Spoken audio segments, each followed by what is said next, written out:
What's up, everybody? Frederick Murphy back here again. Welcome to another episode of History Before Us, and I'm in Louisville, Kentucky at a very special place, Roots 101. It is a museum that's here located close to the river in downtown Louisville, and I'm here with the founder, Brother Lamont Collins. What's up, brother? How you doing? I'm blessed. How are you doing? I'm doing good, man. All Doing right. good. Thank you for welcoming me to this beautiful establishment. I'm looking around right now, and I'm already in awe just with the artwork. You know what I'm saying? I know it goes way deeper than that, of course.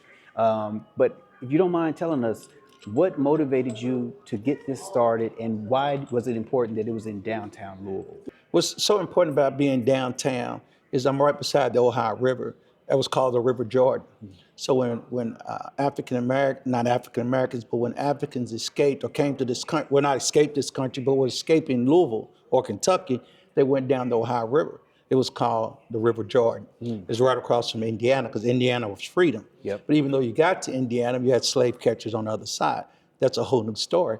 But the cool thing about being here is when I look across the river, I can see where our ancestors went for freedom. Right. So every day I come to work, I can look across that river knowing that we did get successful and still move forward. So you saw the dream. Oh, you see no the dream doubt. every day. Every day. Yeah. And that's the reason I call it Roots 101, because in higher education, the first class you take is a 101. This is true. So this is an educational journey from Africa to America.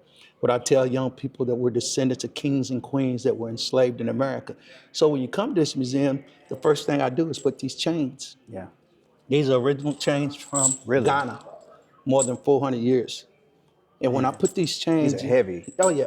So when you come to the museum, the first thing I do is show you the impact in which we come. So the first thing I say is welcome to America. So when you come to the museum, put your hands out. And what I say is, in his case, we're descendants of kings and queens that were enslaved in America.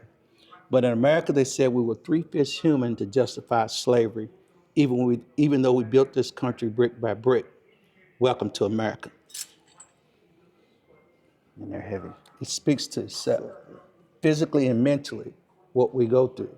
But what I teach at the museum, or what I talk about at the museum, is America always made us think about the weakness of slavery, but it's the strength of slavery that brought us through. So from this journey on, it's about the strength of who we are. Yeah. So if you go this way, you come in, you see this original Benin century artwork. Again, we're talking about artwork. This is the original artwork we did before Europeans and anything like that. Right. And if you look at this artwork, they said people like us are three-fifths human. But yet everything we've created is in every major museum in the world. This is true. Showing the And inconsistency some of of the it's been story. stolen too. Stolen big time. What got you into? Well, first, let me just ask this. And I Okay. always ask people this, Okay. right? Your interest in history in general, where did it come from? It came from my family, just like I was talking to you. My family were always first. You know, they created things that they say black people couldn't do. My dad was a race car driver, drag racer.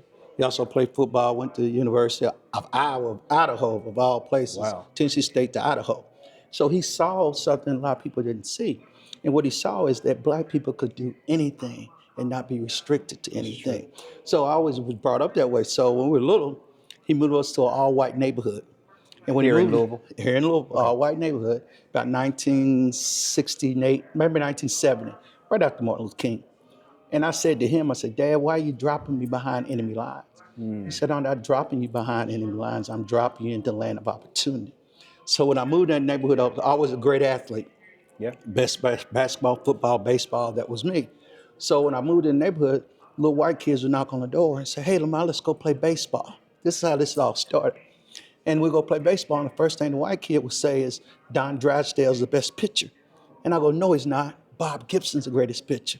He played for the St. Louis Cardinals. He threw the ball so fast, they had to lower the man. Yep. So we go play basketball. White kid would say, Jerry West is the best basketball player. I automatically said, no, he's not.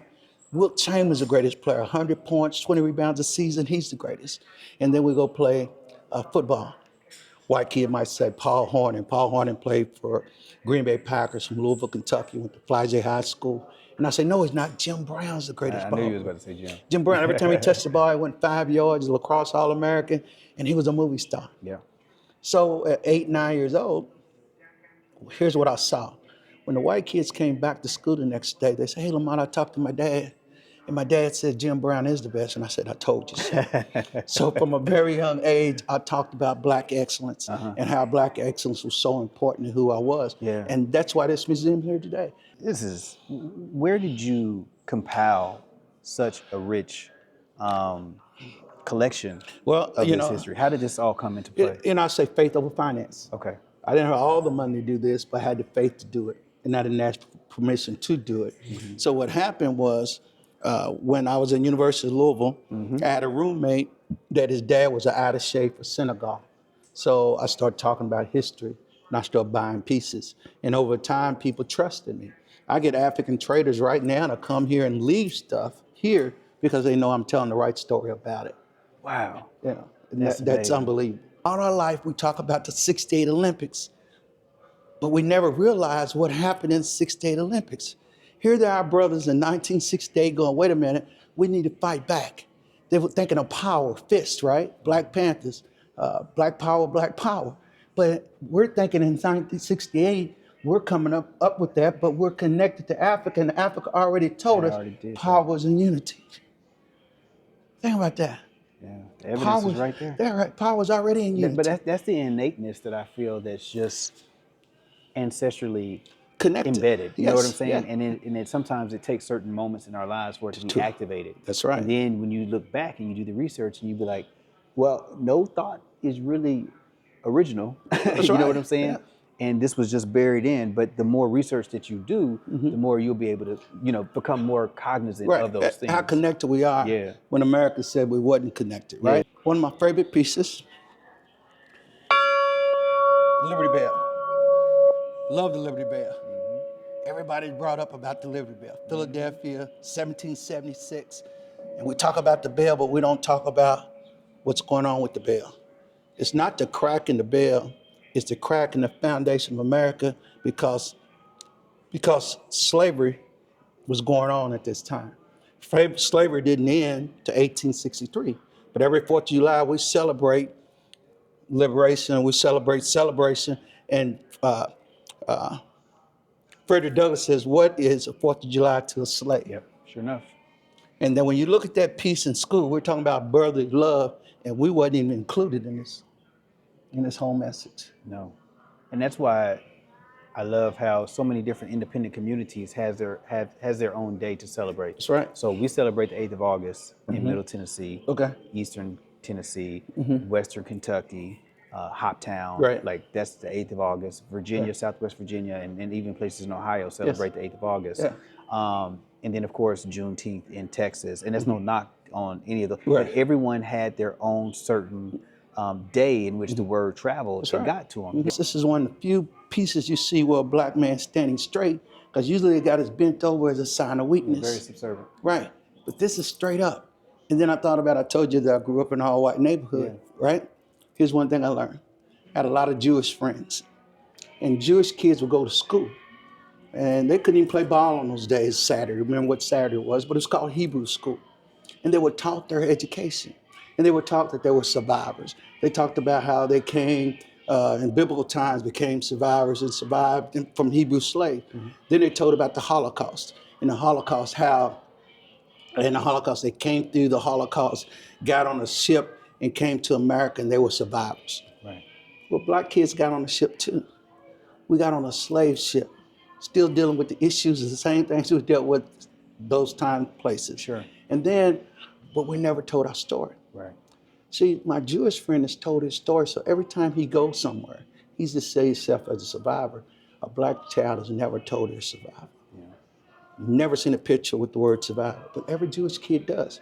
But here's one thing I talk about the Jewish family on this part is that they're taught two main things: never forget and never again. Don't forget your history, never let it repeat itself. They're told that our kids are told nothing. But what if our kids are told the same thing a Jewish kid, everything about our history? Yeah. And that 4-year-old kid's in school, and he knows his history. Changes the whole trajectory. And the teacher says to him, you don't know science. He says, wait a minute. It's people like me that created science for the world to see. She tell him he doesn't know mathematics. What mathematics? We calculated mathematics for the world to see. And then the teacher tells him that he doesn't know science. And he looks at it and says, wait a minute, astrology. He says, people like me that wrote about the stars, drew about the stars, and wrote about the God that made the stars. So would our kid walk different, talk different, and be different if their history was instilled? Early. Yeah, Yeah. that's why it matters. Yeah. Then over here, before we go in here, of course, when I say coming to America, we're dealing with coming to America. So this is the Coming to America piece. Yes, Okay. Or a section rather. yes. Okay. And you see what you're greeted by, Yep. right? Yep. Everybody knows the story Still of see them Jocko. and still see those in yards. Oh, yeah. But see, here's the thing about Jocko. Even though, no doubt, white America used it as a symbol of success because they had black people working for them or protecting them. Jocko was a slave boy, George Washington. And the goal was that George Washington told him to watch his boat as he went up the river on the coldest, watch his horses as he went up the river. But he didn't come back. And when George Washington came back, Jocko, as a good slave, was frozen to death on the side of the riverbank. And then George Washington tagged it faithful servant. So it means every white person that got that statue had a faithful servant that was going to watch his land and property. Mythically, can you think of that? They took their prize horses and tied it up to a statue, thinking that the good old slave boy was going to. That's the way we live. Psychology. Yes, that's all. So when you go in here, coming to America, the first thing you see is this. Those are actual slave chains. The total weight is 130 pounds one slave carried all his life. That's crazy. That's wild. And you said that these are original. And those are, see, if you look at those stars right there, those went under the feet of the slave to punish him. Because when they went under the feet, they tied them off. So every time they walked, can you imagine the pain on the bottom of their feet? Of course, that was around the collar. Man, That was around the neck. this is deep. And I see right here you intentionally have page 2, slavery in Kentucky. So you talk about the institution of enslavement here in the state of Kentucky. And as you see right here, the fugitive slave detentions, you had those advertisements when they were ringing up black folks, and then taking people off their plantations. You better believe it. Else. It was wild. I mean, you be walking around free in Boston, and you'd be in Alabama the next day. Yes. Yeah. So you feel that? You actually feel the cotton? As it relates to the cash crops here in Kentucky, specifically the Louisville area, was it cotton or was it tobacco? It was a combination of all above. You had tobacco, you had hemp, but you had indigo. Yes, you had hemp, but here's what else you had. You had breeding farms where they breeded black people, and they sold them downriver. That's how the saying "going downriver" originated in Kentucky. And this is a piece I got about 6 months ago. And I think I'm not many of them in the world or United States. This is a slave box. A couple called me from from Kentucky, and her family had a farm. And they knew this slave box was in the barn for over 100 years, right? And they told the story, but they were too ashamed to take it away, but they never got rid of it. So when she passed away, before she passed away, she gave it to one of her granddaughters and said, here it is. What are you going to do with it? So they were, like I said, they were too embarrassed to give it. Right. And then when I opened up, somebody in the family said, let's take it to Roots 101. Now, I don't tell the name of the family, but I do appreciate them sharing the story so we can hide the story. But this is an actual slave box where slaves went inside to punish them in the heat, in the cold. Can you imagine the elements? Can you imagine the bugs and the squirrels and all those things? So, and I'm hearing that some of these things are coming out of Indiana, but if Indiana was a quote unquote free state, are you thinking that their family ties were just further south? Yes. Further south. Okay, and it's just okay, got you. Okay. And then see, this actually slides open. If it's slid open, there's no bench or anything. You just physically put on your knees and put on that ground. Can you imagine that? That's wild. And then right here, I talk about when I was a kid, I was a Disney person. Every kid, black, white, it was Disney. Yeah. And this is what we learned from Disney. Uncle Remus, Uncle Tom's Cabin, those are things we had to look at to see who we were. Yeah. And you figure how Hand bone and all that, all those all those in negative images, newspapers. Yeah. you got to find who are you in those images. And then when you talk about Reconstruction, you're talking about black people getting the right to vote. Now historically, it was black men that vote because black women couldn't vote. Right. But America makes it sound like black men never was in a political process. We were the political Well, especially process. during Reconstruction. You better believe had it. a lot of Right. political positions. Right, and when they won, senators, congressmen, all of a sudden the South was rising in a sense that it changed. And then somebody said, let's make America great again. During this time, the 1800s, when black people were moving forward, racism says, let's make America great again. And then we wonder, 8 years after Barack Obama, why we have a Donald Trump. History tells us why. You ain't lying about that, brother. Right here, all the negative images, right here. Things I saw as a kid, all those things. But here's what I do that a lot of people don't do. All these images, but I'm tackling this one too. Because this is history. Nigga hair, long cut, chewing tobacco. So they made that our hair was curly and crunchy, so we're gonna make tobacco out of it and make millions of dollars. But here's the thing about this box. This is the history. In the history of this word, we have changed to make it less than what it is. We allow culture to replace our history. This word right here, ignorant, lazy, nasty, all the negative things about black people was given all over the world. Mm-hmm. And now our children use this word like it has no history. A history where black women were raped from, a history where black boys were drowned, a history where black men were lynched, and this word nigger. And we use it like it has no history. We allow culture to replace our history. So that's what I do, making sure our history never gets replaced by culture. Man, this is a very thorough museum. And Thank you're you, just in the very beginnings of it. Now I transition you here, the strange fruit. Remember, more black men, black women were lynched after slavery than Yes. during slavery. Yes. Well, you needed them. I mean, you're your gonna, property. Yeah, your property. Yeah, but when you became free, we needed to eliminate you. Yes. And this is Strange Fruit. Now, people don't realize Strange Fruit was sung by Billie Holiday, Right. but it was written by a Jewish school teacher, showing that even Jewish people understood the persecution we were going through. And then I have the lynching book.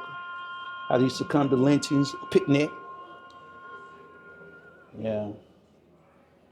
You remember they brought their children to picnics. Yeah. And sometimes with charge. Yes. Sometimes with charge money. Because it was a picnic. Yeah. Pick a nick and lynching. Can you imagine that? Oh, man, that's... Don't be half a man, join the Klan. Yeah. That's wild. It's here. Man, when did the museum open? 6 years ago. In 6 years, we've been ranked. Where was this all at? I mean, in my basement. At the house? Most of this is in my basement at home. Wow. Yeah. And really, I tell you what happened is, when I moved to the neighborhood, I had a neighbor, nice guy, and he was a big-time missionary Christian. He knocked on my door and he said, no, it's a car. He says, Lamont, come to our Bible study. We do missionary work and take money to Africa for poor black kids. And I said, you don't have to go to Africa to find black kids. You go right down to West Louisville. Right. So we became a friend. He started inviting me to his Bible studies. And what happened is, I went to the Bible study, I went to the basement, and a couple of them had a little Confederate soldier history in the corner, their family. You know, it's nothing new to me. Yeah. But when they came to my house and saw my history, one white lady made a mistake in saying she was uncomfortable in my basement. And I said, how are you uncomfortable in my history, but I'm not uncomfortable in yours? And I told my wife, one day I'm gonna build a building to make the comfortable uncomfortable so we all can be comfortable. And that's the reason for the museum. And that's why we're here. That's amazing. These are four black players that started from the University of Louisville. 2 of them were here when I opened this exhibit up. Okay. Still living is Eddie Whitehead and Wade Houston, who used to be one of the head coaches at the University of Louisville. Now one of the best business people in the world right now. Mm. Right here is the 4 black players that broke the color barrier at SEC. Wilbur Hackett, who's still here today. Nate Northern is still living today. And this is the replica trophy that University of Kentucky made and put in front of the football stadium. They broke the color barrier in the SEC. Wow. The U of L players broke the color barrier, and I guess the Missouri Valley Conference back then. And then when you go over here, nobody has this but me. This is Lenny Lyles. Lenny Lyles was an All-American at University of Louisville, first black All-American. Then he played at the Baltimore Colts and was a Super Bowl winner. But if you go in front of their track at University of Louisville, that's the replica for the trophy that sits in front of University of Louisville track. Tight. That's what's up, man. And Ed Hamilton, who's one of the greatest sculptors around, did this piece right here. That's part of it. I got a bunch of Ed's replicas that he's done for people. Matter of fact, Joe Louis. Ed did the Joe Louis thing in Detroit. Yeah. That was done by Ed Hamilton in Louisville. That's the model that they used. And it's right here at the museum now. See, and when Ed did this, he originally had Joe Louis with his fist up. Detroit wasn't ready for his fist up, so he had to create the flag around his chest. Okay. Check that out. Yeah. They didn't want him at that strong symbol, Yeah. even though he's a champion. And then we have all the athletes from Kentucky. I have Jimmy Ellis, who's a heavyweight champion, lived in a neighborhood that I went into later in life. There's Darrell Griffin, which they're about to put a new bronze statue in front of Yum Center for Griff when they won the title in 1980. I graduated in 81, 80s. We partied in 80 when they won the championship there. And then that's Greg Page, who was a heavyweight champ. So Louisville had 3 heavyweight champs at one time. Well, 2 at one time, then Greg later on in life. And so when you go in here, I call it Big Mama's house. Uh-oh. I got a good picture of Big Mama. I'm That's a picture of me and my I'm mama. about to get some nostalgia. Yeah. Okay. That's Forbes you, magazine called this one of the most innovative rooms in any museum in the country. And I love this room because it tells our history. See, our history wasn't put in history books. It was put on Big Mama's wall. Big Mama told us to love ourselves when the world said don't love yourself. Big Mama told us we could make it when she put pictures on the wall of people that were successful in our family. The first football player, the first doctor. This is how we learned. Come here and see your cousin there from Alabama on the wall. That's how we learned who we were. Yeah. And when you come in this room, every brother. Oh, it feels just like it. It smells like it. Yeah, Big Mama. That's right. I'll keep it just like it should be. Do you have any family members that are on these walls? Several. Most of them are family members. My grandmother up there, Gertrude Seals, she helped start the first black beautician school here. She was a barber and a beautician. Okay. And she was a graduating class of that. You see her on the wall. My grandfather, Daniel B. Seals up here, was the first black man that was on the credit union board at Harvester. And also, he helped start Continental National Bank as a trustee, founding trustee of the first black bank here in Kentucky. Okay. That was Daniel B. Seals. So, yeah, it's people in my family all over the wall. Yeah, that's beautiful, man. Mm-hmm. And it's my... Got the JFK right there. Yeah, you got it. You know, we had that was in everybody's house. Yeah, this was in everyone's house. Yeah, that was it. And then I got pictures of my kids and grandkids and just some mock people. Then I have Oprah on the wall. Okay. Now, Oprah's not my family, but I know everybody knows Oprah's face. Oh yeah, we know that picture. Yeah, that's everybody's face in the family. Yeah, we know that picture for sure. Joseph M. Armstrong. Who is this brother? This brother was his members of the family wanted to do a reunion for him. So that's just a memory who he was. I couldn't tell you exactly what he did. And then right there, when I was a kid, I lived in, not when I was a kid, when I was in high school, I lived in a neighborhood called Montclair. And guess who lived in Montclair? Muhammad Ali's mom. Okay. On Verona Way. So when he come to town, we were riding mini bikes and stuff. Okay. And this is Art Fraser, who's a dentist in Atlanta now. And I think it's his sister Vivian back there. Beautiful. And then, remember the TV?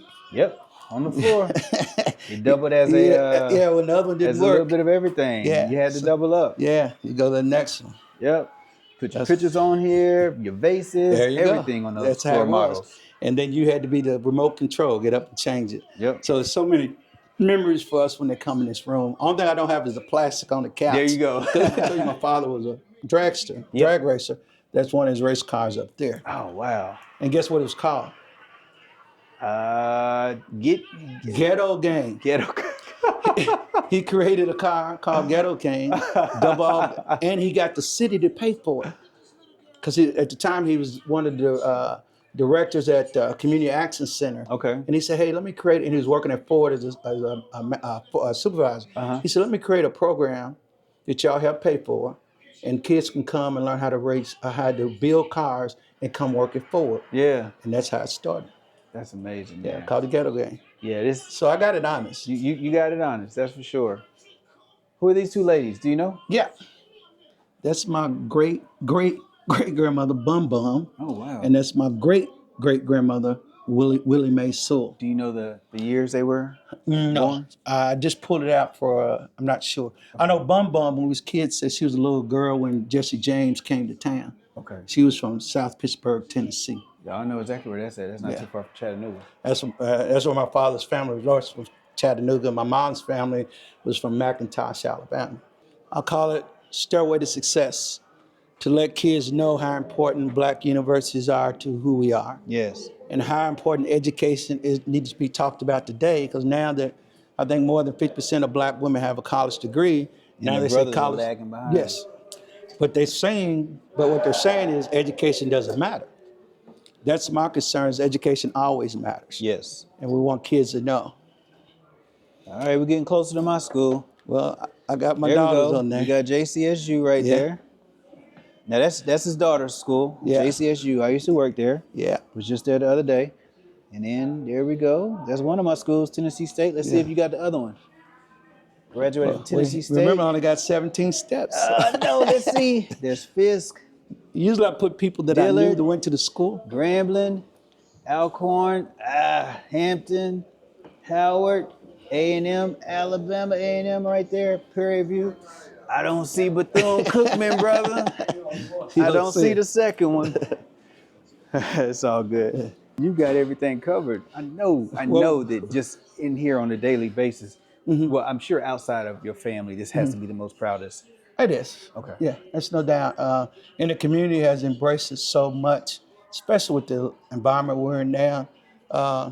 What I'm trying to do is buy a bigger space. I've blown out this space. I have 18,000 square feet, but I'm trying to buy the block. Nice. I'm in the process of buying the front of this building, back of the building, and the parking lot, which means we'll have an income to survive as long as we want to. So that's what we're doing now is the Buy the Block campaign. That's beautiful. Right over here, Static Major. Static Major's from Louisville, Kentucky, was one of the best music producers during the 90s. Oh, yeah. You remember Static? Player. Lollipop Player. Yeah. If you go in there, you see his trophies. You also see his Grammy and the tribute to Static Major. Wow. There's Player right there. Yeah. There's Lil Wayne. Is everyone else still around? Yes. The folks from Player? Yeah. Yes, Yeah. they come in. The dress right here is Marianne Fisher. She sung for Ray Charles. Marianne Fisher really was the first. If you've seen the movie Ray Charles, you remember the one that says, "I'm getting out of here, Ray. I'm tired of this stuff." Yes. She was from. That was Marianne from Fisher Louisville. from Louisville, and she was the first Raylet to actually that stood up and sung a song in front of the audience. But that's who she was, Marianne Fisher. Yeah, you see the picture right here. Yeah, right there. Okay. Now this is a drum set from a group from Louisville, also, which a lot of people don't realize. A lot of them from Louisville, and that was Midnight Star. Midnight Stars from Louisville? Yeah, matter of fact, the lead singer, Belinda Lipscomb, was in Montclair subdivision where Allie's mom lived, where we lived. Okay. So we see Belinda drop out of school at K-State, come home and say she's going to be a star. And she was. Yeah, and she was, yeah. Or is. Or is, yeah. I was about to say she's not. Yeah, and this is Crush Groove. He played for James Brown. He's one of the trumpet players for James Brown. No, Earth, Wind & Fire. Earth, Wind & Fire? Okay. Still got the artifacts. Oh, yes. Still got still got the African artifacts. I want to make them understand it's connected. Most definitely. And then right here. Do you have any political? Only political stuff. Yeah, you'll see some. Okay. Right here is the Allen Hotel. This is, Black people didn't have we could not go into white hotels, so we created what they call the Green Book. This is the Green Book Hotel here in Louisville called the Allen Hotel. It's a 55-room hotel right here in Louisville. When people came to Derby, remember Derby was a big time because Black jockeys dominated horse racing into the 1920s. So Black people would come to Kentucky just to go to Churchill Downs. And that was the cool thing about Kentucky. Yeah. This is about us. I'm dealing with black press, history of the black press here in Louisville. There was a local magazine called the Black Scene. Then we had the Louisville Defender. The Louisville Defender was a part of what Chicago Defender became. Okay. It was done by... So it was like a spinoff? Yes. I don't know if you really call it really a partnership at one time. And the Louisville Defender was the second biggest black publication outside of the Chicago Defender. Okay.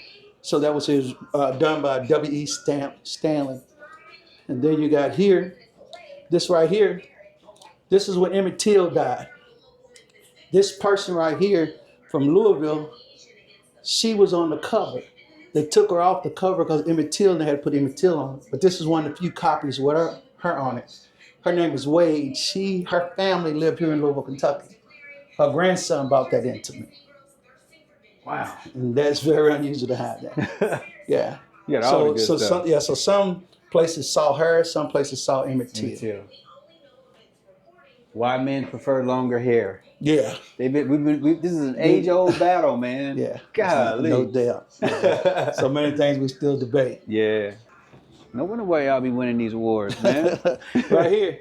We just need to win the money. That's it. This is our podcast room. Step on in. Okay. Kids can come here and see movies in here, right? Mm-hmm. And then if you go to the other room, boom, kids can come and do free podcasts.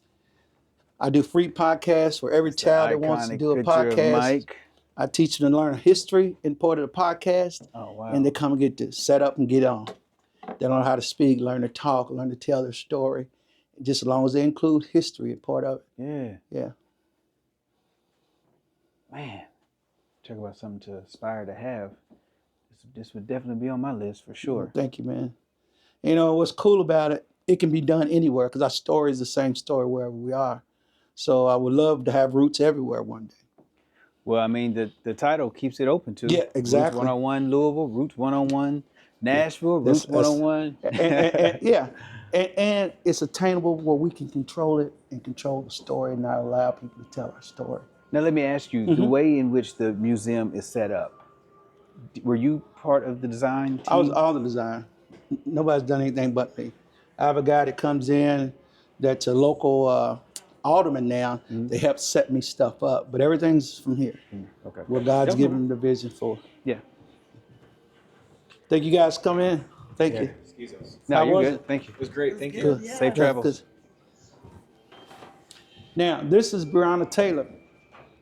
2 months after I opened the museum, Breonna Taylor was killed. Okay? And kids will come to the museum and talk to me about what happened. So there's one teacher. teacher. You said. 2 months after Breonna Taylor I opened the museum, and 2 months later, Breonna Taylor was killed. I still was the only black museum in town. So a lot of kids will gravitate to me and what I talk about in history. And a lot of times I had white kids and black kids. And one school came here and had like 30 white kids and about 10 black kids, and they wanted to talk about history. And they said, Miss Lamont, can we go protest? So I physically went out to protest with these kids, white kids, about 13 and 14 years old. They wanted to see what was going on. So these white kids would go out in the street with me. And then they came back maybe the third week and says, wait a minute, something's wrong. These white kids and black kids. I said, what's wrong? The white kid said, never in the paper do we see a picture of a white kid protest. And we've been out here every week. Something's wrong with that. What can we do about that, Miss Lamont? I said, what do you guys want to do? They said, we want to make something. So they come to the museum and they decided to make a casket. And I said, why a casket? They said, because freedom's not free. We listen to you talk. And I said, well, what are you going to do with the casket? They put Emmett Till on the casket, Sandra Bland, all the people that we've known. These are kids, right? Right. Showing you that they're getting it. And then they brought the casket to me. They marched it down to museums in every major publication in the country. They gave me the casket and they said, Miss Lamont, what are you going to do with the casket? When you get in this room, you'll see what I did with that casket. Now, right here, going in, these are the original things from the square that Breonna Taylor occupied, or the protest. These are the original things from that square.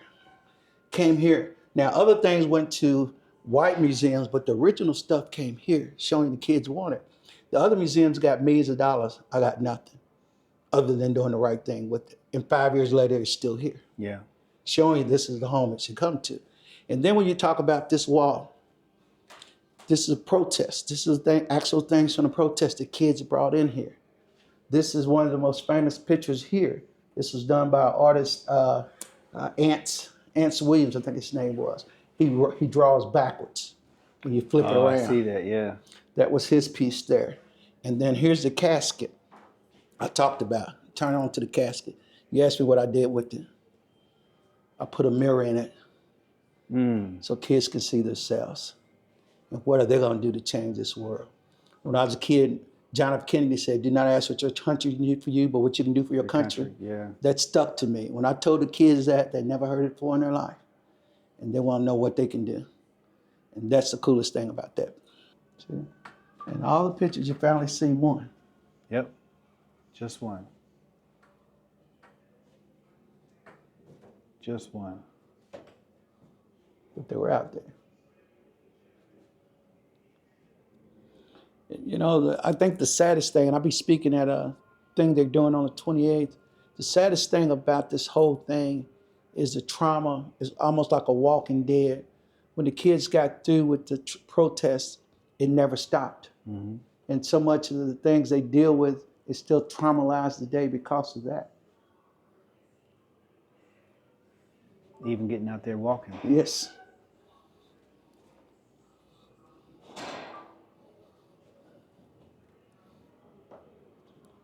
And here, all right. Here, it's called Black to the Future. The reason I did this section is when I was a kid, black people were never in the future. If I watched a movie, white people would be pale or people would be green, but nobody was black. Yeah. So when I did the original setup, it was a show that we still will be here in the future. Yeah. And then when I got started at University of Kentucky, came and asked, could they do something here? So I did an exhibit about vaping and mentholated cigarettes, because so many kids are dying from that. And UK has a big health program. We did this room. I use the concept of a barbershop, because so much information we get is in a barbershop. Mm-hmm. So what it is set up where kids can come in, learn about history, learn about the barbershop, learn about vaping, but also know that they're kids. Yeah. And see, at the end, this will become a full-time barbershop. So kids can come here, learn history for free while they're learning it, while they're getting a barbershop. And see, when I first did it, it was pictures of kids dressed up like lawyers and doctors. And then I kind of flipped the script to make it kind of say something different. Mm-hmm. But I think it's so cool. It is dope. And like I said, it's gonna be a barbershop. And when kids you come, talk about getting the most out of a building. Yes, like you're doing it. Yes. There's no need to have waste. No. In space. Because because our story. I mean, we could tell our story blocks and blocks and blocks. Yes. And we have to start telling our story. But yeah, but I love the piece. Yeah. When do you anticipate the barbershop? It has to be open in the next 4 weeks. Okay. Now, is this a local? That's Ali. Yeah, but is this no? A local? No, that's when he was. I think he was in Indiana or either Philadelphia. Okay. But there were local box. Now that's local right there. Barbershop. The Haskins right here. Yeah. Yeah. Haskins Barbershop. Mm-hmm.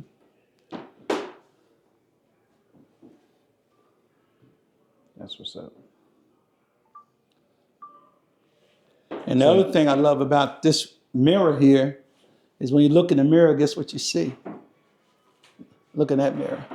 That's why I always have mirrors around, because I think mirrors are a reflection of who we are. So when kids look at this mirror, they see Africa in themselves. Yeah. That right there. Yeah. Probably back up. Yeah.